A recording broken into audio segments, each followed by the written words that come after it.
आप आ गए तो हम भी आ गए। तो चलिए शुरू करते हैं आज की इस वीडियो में क्लास 11वीं का गणित प्रश्नावली 1.5 को। 1.5 बहुत ही ईजी है, ध्यान से इसे देखना होगा, समझना होगा। और आपको बता दें कि पार्ट 1 में क्वेश्चन नंबर 1 से लेकर के हमने 4 तक बना दिया था। नहीं देखे हैं तो लिंक डिस्क्रिप्शन में जाकर देख लीजिएगा, या सर्च करिए क्लास 11 मैथ प्रश्नावली 1.5 बाई आपका पाठशाला क्लास 11। ठीक है, आपको मिल जाएगा। ओके, तो आज की इस वीडियो में हम क्वेश्चन नंबर 5 से सॉल्व करेंगे। और 5 जो है वेन डायग्राम से है। ठीक है, बहुत इंपॉर्टेंट क्वेश्चन। निम्नलिखित में से प्रत्येक के लिए उपयुक्त वेन आरेख खींचिए। 4 क्वेश्चन है, सबका वेन आरेख खींचना है। ठीक है, आइए इस क्वेश्चन को बनाते हैं। बहुत ईजी है, ध्यान से करोगे तो मतलब इतना ईजी है कि मतलब इसके बारे में हम क्या ही कहें। ठीक है, बस ध्यान से करना है, सब कुछ नहीं होता है वेन आरेख। ठीक है, हाँ, यदि आपको चाहिए कि स्पेशल एक वीडियो वेन आरेख का सर बना दीजिए, आपको यदि ऐसा चाहते हो तो कमेंट बॉक्स में कमेंट कर दीजिएगा। ठीक है, पहला क्वेश्चन को देखो बनाते हैं। ये है ए यूनियन बी का कॉम्प्लीमेंट। आपको हम बताए हैं कि जिसका भी कॉम्प्लीमेंट निकालना रहता है उसको इन्वर्सनल सेट यानी यू में से उसको माइनस कर दिया जाता है। ये तो बात सबको पता है ना। ये फार्मूला बन गया U minus A union B. अब देखो यहाँ से, अब यू हम एक ऐसा सेट लेते हैं जिसमें से ए यूनियन बी को माइनस करेंगे, वही हमारा ग्राफ बन जाएगा, वही हमारा वेन आरेख बन जाएगा। ठीक है, तो देखो हम एक एक बड़ा सा हम लेते हैं यू। ठीक है, हमने इसका नाम दिया यू। ये क्या है? इन्वर्सनल सेट है, बड़ा सा। और इसी में आपको ए है और बी भी है। ये ए है और ये बी है।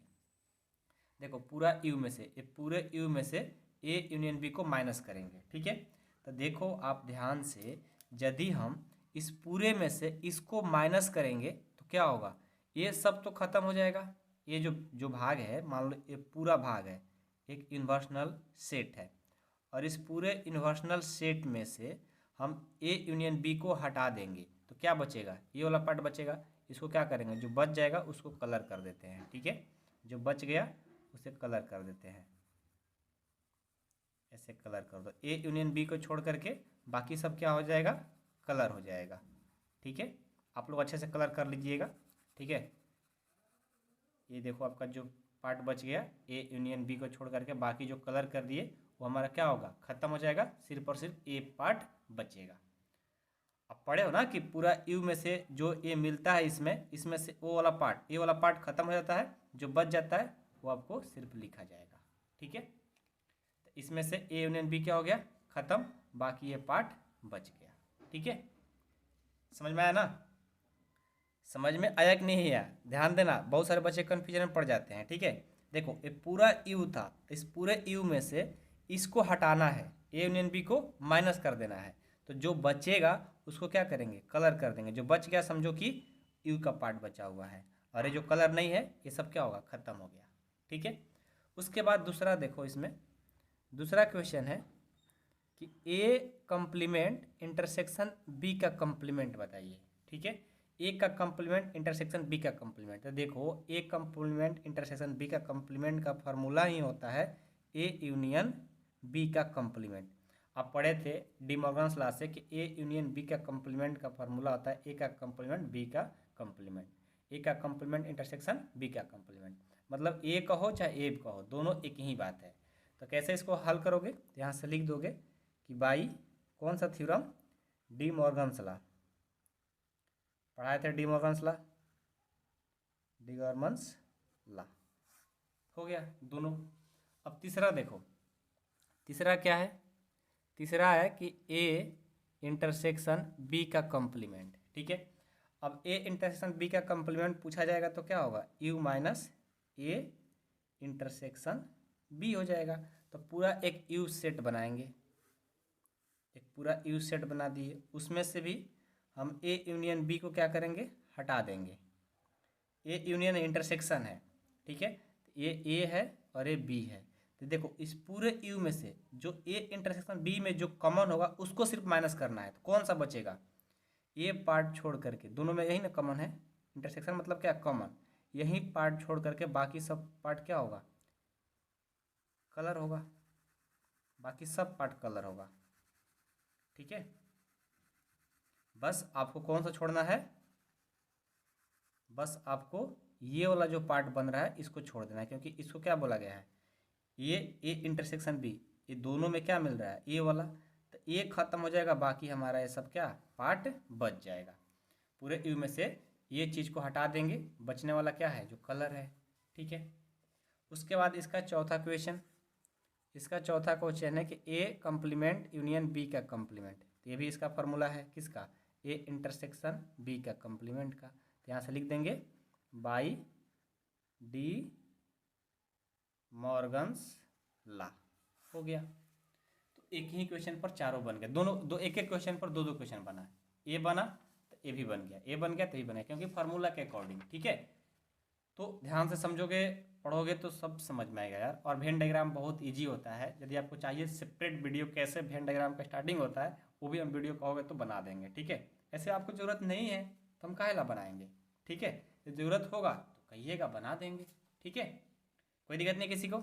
चलो अब हम क्वेश्चन नंबर 6 देखते हैं। ठीक है, ये आपका 6 क्वेश्चन क्या है कि मान लीजिए कि किसी समतल में स्थित सभी त्रिभुजों का समुच्चय सर्वात्रिक समुच्चय यू है, यदि ए उन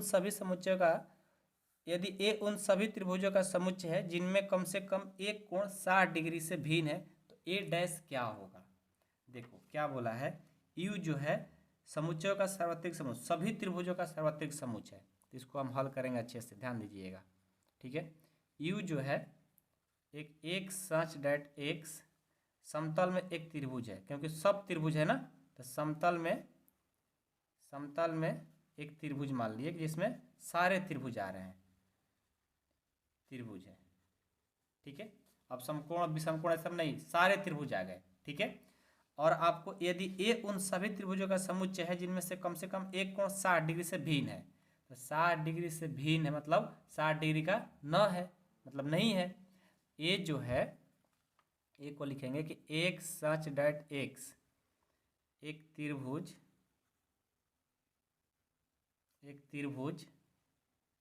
जिसका कम से कम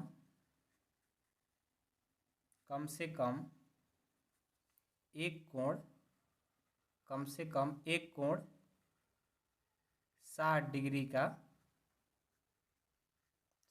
का न हो। ठीक है, तो अब बताओ ए का कंप्लीमेंट क्या होगा। ए का कंप्लीमेंट यानी यू माइनस ए, यू भी दिया है ए भी दिया है। तो अब हमें यहाँ से ये बताइए कि यहाँ पर त्रिभुज में, इसमें सारे त्रिभुज है और 60 डिग्री का न हो, तो बाकी हमारा क्या होंगे, सभी समबाहु त्रिभुज का समुच्चय होंगे। क्या होंगे, सभी समबाहु त्रिभुज का समुच्चय होंगे, क्योंकि यहाँ पर इस पूरे यू में से इसको हटा देंगे, जिसका 60 डिग्री कम से कम 60 डिग्री ना हो उसको हटा देंगे, तो क्या बचेगा, सभी समबाहु त्रिभुज का समुच्चय बचेगा, समुच्चय होगा।